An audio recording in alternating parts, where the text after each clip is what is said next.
An Ecuadorian security convoy escorted the country's former vice president Jorge Glass out of court on Saturday morning, just hours after the controversial politician was seized late at night from the Mexican embassy in the capital of Quito. The move triggered a suspension of diplomatic ties with Mexico. Mexican Foreign Minister Alicia Bárcena said all diplomatic personnel in Ecuador were to leave immediately. Glass, who has been convicted twice for corruption, had been holed up in the embassy in Quito since seeking political asylum in December.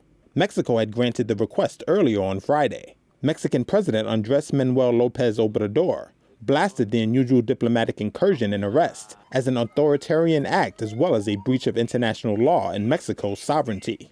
The government of Ecuador's president, Daniel Noboa, had argued asylum protections were illegal because of the corruption charges Glass is facing. Still, under international law, embassies are considered the sovereign territory of the country they represent. On Saturday, governments across the political spectrum in Latin America, including Brazil and Colombia on the left, and Argentina and Uruguay on the right, sharply criticized the arrest of Glass. In 2017, Glass was sentenced to 6 years in prison after he was found guilty of taking bribes from a Brazilian construction firm in exchange for awarding it government contracts.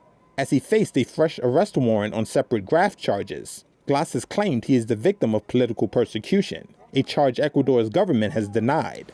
The arrest caps a week of escalating tensions between Mexico and Ecuador. Ecuadorian officials were angered by López Obrador's comments on the South American country's bloody elections last year, in which a presidential candidate was assassinated.